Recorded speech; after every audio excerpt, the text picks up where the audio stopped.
Dans cette vidéo, nous allons effectuer des rotations articulaires contrôlées de toutes nos articulations, c'est-à-dire travailler toutes leurs amplitudes articulaires.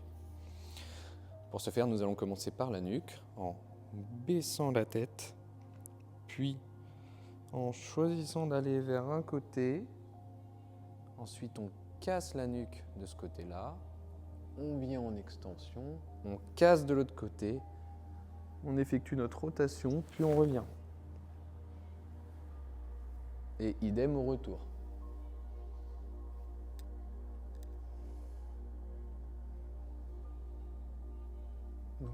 C'est toujours pareil sur les vidéos.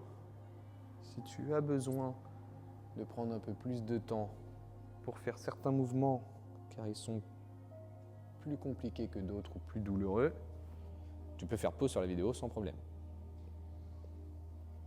Donc nous effectuons environ 5 allers-retours. Une fois cela effectué, nous allons faire la même chose avec les omoplates. Donc, tu mets tes bras comme cela, puis tu viens enrouler tes omoplates pour créer les cercles les plus grands possibles, uniquement avec les omoplates. Ici. Donc, mon dos ne doit pas bouger et mes épaules ne doivent pas tourner comme cela ou le coude se fléchir. Nous essayons de garder les bras tendus et vraiment d'enrouler les omoplates pour effectuer des cercles.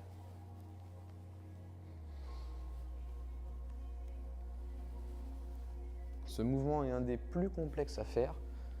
Tu peux prendre ton temps pour bien l'apprendre. N'hésite pas à faire pause sur la vidéo. Puis dans l'autre sens. C'est-à-dire je monte, je vais vers l'avant, je descends, en bas derrière, en haut devant, en bas devant, etc.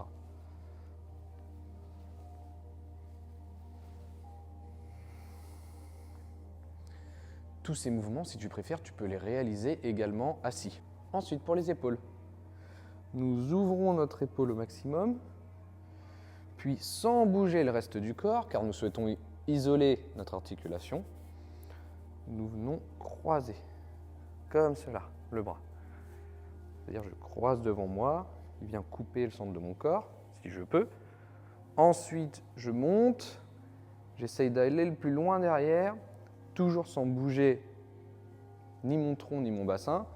Une fois que je suis ici et que ça bloque, j'effectue une rotation interne en continuant d'aller vers l'arrière. C'est-à-dire que je ferme mon bras comme cela.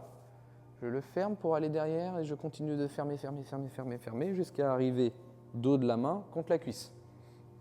Ici dans cette position, mon épaule est complètement fermée. Je tourne comme cela, ma paume de main vers l'extérieur. Ce qui fait que mon épaule est fermée au maximum. Même principe qu'à chaque fois, je fais le retour. C'est-à-dire, je pars en arrière, en extension. Ici, mon épaule bloque. Donc, je la tourne pour la faire revenir comme cela, devant moi. Donc, nous allons en faire 3 par côté. Je tourne à fond. Extension. Je reviens, flexion. Rotation externe, abduction, etc. Nous travaillons toute l'amplitude articulaire de l'épaule. À quoi sert cette séance? Elle sert à lubrifier toutes les articulations en les mobilisant indépendamment les unes des autres. Alors que notre corps a toujours l'habitude de bouger comme un ensemble. Donc cette séance, tu peux la faire au réveil, avant de te coucher le soir, en pleine journée, qu'importe. Elle sera tout aussi efficace. Donc pour l'autre côté, exactement la même chose. J'ouvre mon bras au maximum, je monte, ici je sens que ça coince, donc je commence à fermer mon épaule et je continue de fermer mon épaule jusqu'à arriver dos de la main contre la cuisse. Et idem avec le retour.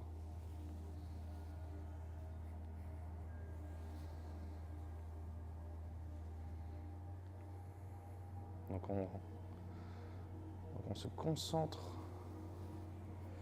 pour ne pas qu'ici mon trapèze monte comme cela. D'accord ? C'est-à-dire si ton amplitude est réduite parce qu'ici tu ne peux pas aller plus haut avec ton épaule, c'est pas grave. On fait le cercle ici. On réduit l'amplitude. Le mouvement ne doit jamais être douloureux. Il peut y avoir une gêne allant de 3, 4 sur 10 en sensation, pas au-delà. Et le mouvement ne doit pas aggraver. Si le mouvement aggrave la douleur, c'est-à-dire que tu vas trop loin, donc dans ce cas-là, on réduit l'amplitude. Ensuite, nous allons faire la même chose pour la colonne vertébrale. Je vais te le montrer ici sur les genoux pour que tu me vois un peu mieux. Je vais même m'avancer un peu. À mon avis, tu me verras mieux ici. Donc là, notre colonne, pour faire le même exercice, le même mouvement que le reste, cette dernière va se fléchir, c'est-à-dire je m'enroule sur moi-même sans mobiliser la colonne lombaire, c'est-à-dire cervicale, thoracique, je m'enroule jusqu'au milieu du tronc à peu près, mais ici, je ne fais pas tout en bas, comme cela, d'accord? Mon bassin reste en position verrouillée et neutre, je m'enroule sur moi-même. Une fois que je suis enroulé sur moi-même, comme pour la nuque, je cherche un côté sans bouger le bassin. Donc je suis là, je m'enroule, je vais vers un côté, je me casse, clac. Donc flexion latérale. Ici, je pars en extension. Je vais de l'autre côté, reflexion latérale. Puis, je me tourne et je reviens ici. Ce mouvement est un peu complexe. Le retour, je m'enroule, je choisis le côté gauche, je me casse, je vais derrière, je me recasse, je repivote et je m'enroule ici. Comme tu peux le voir, je fais tout pour ne pas bouger le bas ici. Tu peux utiliser un miroir, tu peux aussi mettre quelque chose entre tes deux genoux, un très gros livre, un bloc de yoga ou un gros coussin, pour faire en sorte que lorsque tu pars sur un côté, tu vois, ton bassin ne suive pas le mouvement. Si je pars sur un côté et que mon bassin suit le mouvement, c'est-à-dire que le mouvement n'est plus créé par ma colonne. Moi, je veux vraiment sentir que ma colonne vertébrale s'enroule, pivote, se casse sur le côté, part derrière, casse sur le côté, etc. Donc, pour le faire encore mieux, nous allons nous mettre, hop, je t'emmène avec moi, comme cela avec les bras. Ce qui permet de bien s'enrouler pour aller effectuer ma rotation, ma flexion, mon extension, flexion, rotation, et je reviens au centre.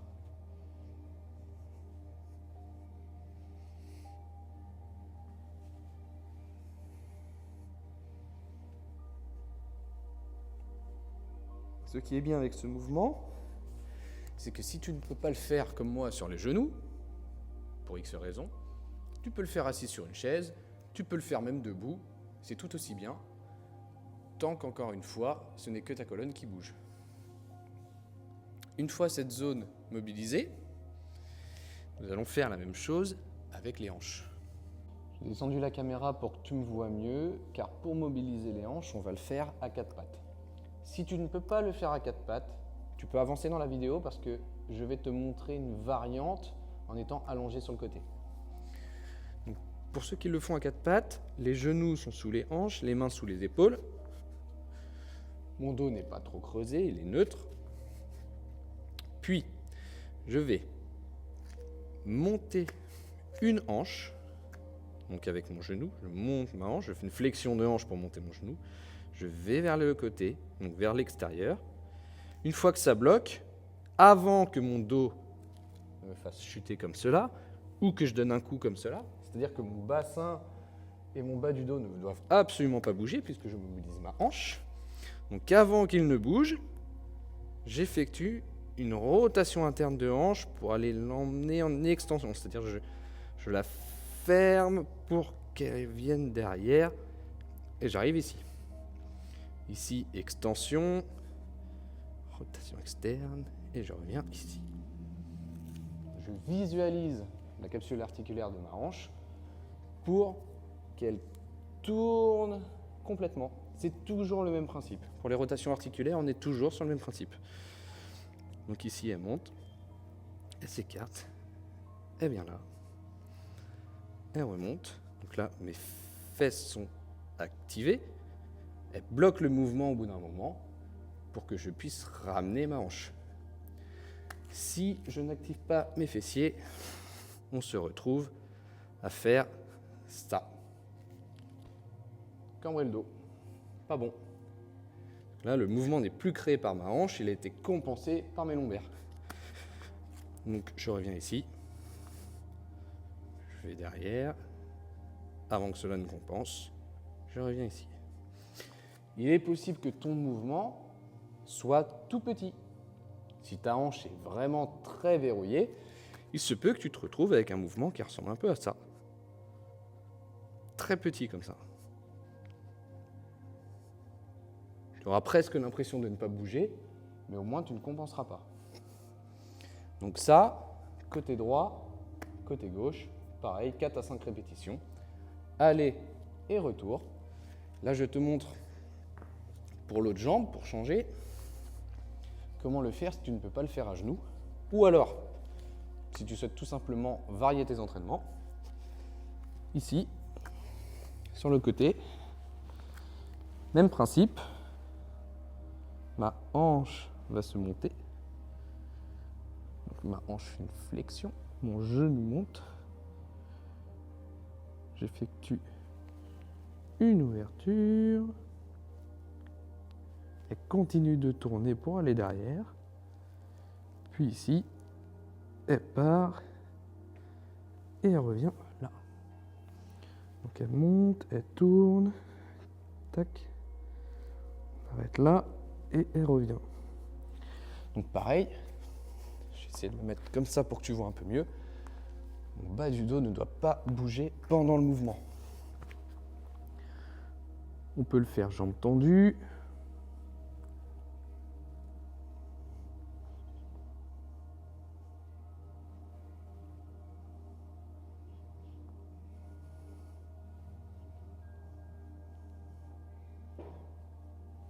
Qui est plus complexe. Donc là,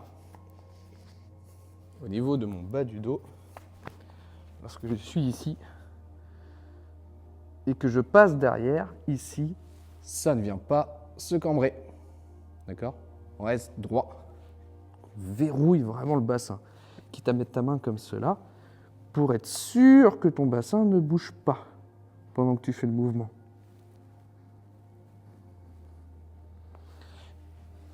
Voilà, là tu as 3 façons de le faire. Par la suite, plus tard, ou même sur mon compte Instagram, tu peux retrouver des façons de le faire aussi debout. Ça viendra dans une prochaine partie. Ensuite, une fois tout cela effectué, il nous reste les genoux. Donc, tu peux le faire assis comme moi, ou tu peux le faire assis sur une chaise. C'est toi qui vois. Pour mobiliser uniquement le genou, on va faire toutes les rotations articulaires qu'il sait effectuer, à savoir l'ouverture, donc la rotation externe, tibiale, l'extension de genou, la rotation interne et la flexion. Donc ton genou ne sait pas uniquement monter, descendre comme cela, il est censé savoir ouvrir, fermer, s'ouvrir, fermer, etc. Donc, nous calons notre cuisse comme cela, avec nos mains en dessous, pour ne pas qu'elle bouge. Nous effectuons une rotation externe. Donc, on essaye cet os-là, ces 2 os-là, de les ouvrir. Ensuite, nous montons, nous fermons l'os, s'insérant dans la cheville est obligée de tourner également, comme cela, puis le retour, monte, on ouvre et on redescend. J'essaye de me mettre un peu plus proche. Ici, tu vois, ma cuisse ne bouge pas pendant que je tourne cet os-là en bas. Donc là, je monte, je ferme, je descends. Voilà, je suis concentré pour ne bouger que cette articulation. Plus tu viens tendre comme cela la jambe, plus ça va trembler parce que plus c'est dur. Tu n'es pas obligé d'aller très loin. Et si tu as des douleurs de genoux, même chose que d'habitude, ça se trouve, ton amplitude, ce sera juste ça. Et c'est possible également qu'ici, ça ne bouge pas bien. Raison de plus pour le faire. Beaucoup de pathologies liées au genou sont liées au fait que ton genou ne tourne pas bien, justement.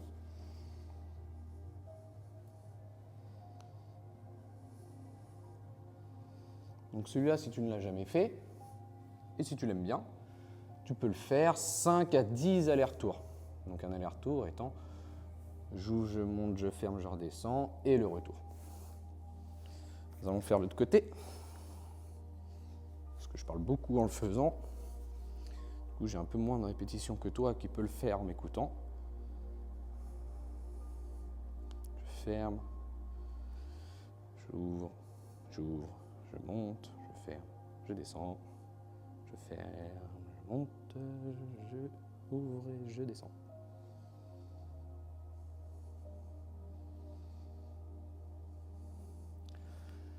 Petit truc, si tu n'arrives pas bien à ouvrir et fermer ton pied, tu t'assois un peu plus en hauteur, de sorte à ce que tes fesses et tes genoux soient alignés, donc une chaise ou un tabouret assez bas. Tu bloques ton genou comme cela et tu essayes, via ton talon, de visser et dévisser le sol. Tu vois, pour apprendre vraiment ton cerveau à ouvrir, fermer cette partie-là. On doit bien voir ici que ça tourne. Il se peut également que tu ailles beaucoup plus loin que moi. N'aie pas peur, c'est juste que tu es meilleur. Ok. Nous allons faire les chevilles, puis nous finirons avec coude et poignet. Ça, je fais toutes les extrémités à la fin. Pour les chevilles, ce que j'aime bien faire en étant assis, c'est mettre mon mollet sur mon autre pied, comme cela. D'accord? Si tu ne peux pas, tu mets un coussin en dessous, il faut juste que cette jambe se surélève. Ensuite, sans bouger la jambe ni la hanche, nous allons effectuer les rotations complètes du pied comme cela. Voilà. Vers le bas, comme si tu voulais passer en dessous quelque chose avec ton pied. Tu remontes en étant sur le côté, tu tires fort les doigts de pied vers toi, tu tournes ton pied. Tu vois, là, toujours en tirant vers moi, je tourne mon pied. Je redescends pour repasser en dessous et je reviens. Donc, même principe dans les deux sens. Voilà, ici, j'ai le pied qui est plutôt en supination, en extension, en pronation. Je le mets, l'orteil va plus vers toi que mes petits orteils. Mon gros orteil va plus vers toi que mes orteils. Hop. Et les deux sens. Pense à bien tirer tes orteils vers toi et à bien baisser la plante de pied lorsque tu es au bout. Pareil, 5 à 10 répétitions par côté.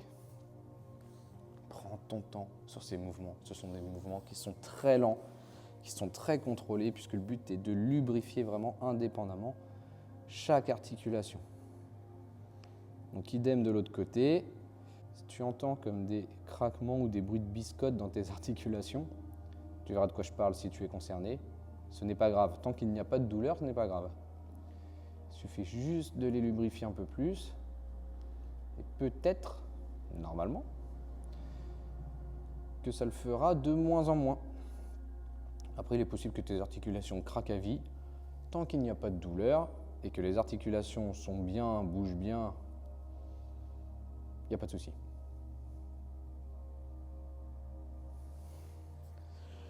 Ok. Donc le coude, lui, pareil, il est très limité en amplitude puisqu'il peut se fléchir, faire une pronation, extension, pronation, fléchir et supination.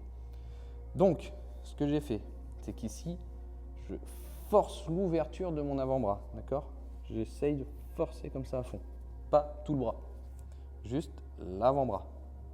Donc l'extérieur de ma main vers le plafond le plus possible. Ensuite, je monte et je fais tout l'inverse. Je ferme comme cela ma main et je pousse fort pour que mon pouce aille vers le sol. Je descends comme cela. Et ensuite, le retour. Je monte, j'ouvre et je redescends.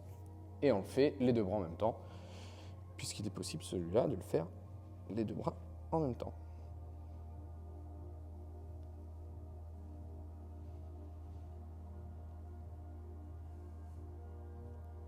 On ferme à fond, on ouvre à fond. Pareil, si tu as des douleurs, force un peu moins, réduis l'amplitude et c'est pas grave. Si on est comme ça, il n'y a aucun souci d'avoir une amplitude beaucoup plus faible. Pour le poignet, sans bouger l'avant-bras, c'est comme la cheville, avec le tibia ici. C'est-à-dire qu'il doit se baisser, donc faire une extension comme ça là. Faire une flexion latérale, flexion, donc les doigts là, on les tire fort vers nous, casse de l'autre côté, on passe en dessous et on fait le retour. Et tu vois, je le fais sans bouger l'avant-bras. Ça c'est challengeant, parce que l'avant-bras il a envie de bouger lui.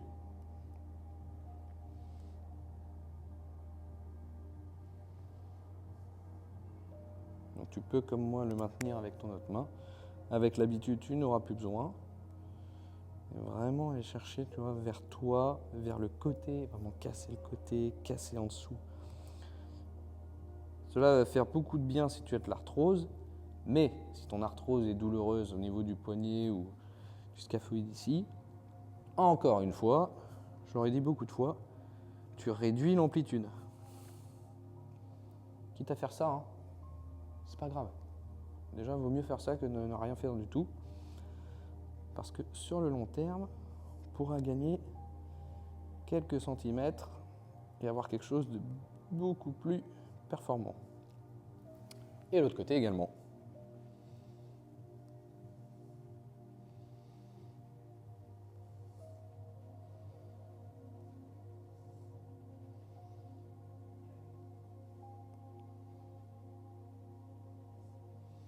Moi, j'ai plus de mal de ce côté, car j'ai été opéré ici de l'os, ce qui fait que ça m'a réduit la mobilité au niveau du poignet.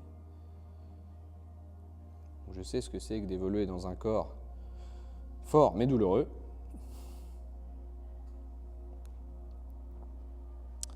Mais ça ne doit pas devenir une limitation. On doit en faire au contraire une force, car le corps étant résilient, nous devons garder le contrôle dessus, autant que nous le pouvons. Voilà, donc tous les mouvements, 5 à 10 fois, tu prends ton temps, tu peux faire pause dans la vidéo. J'espère que cela t'a plu. Si vraiment tu sens que tu es limité, 3 fois par semaine, 10 minutes, je pense que tu peux trouver le temps et il te sera grandement bénéfique pour toutes les années qui viennent derrière. Je te dis à très vite, bonne journée, prends soin de toi.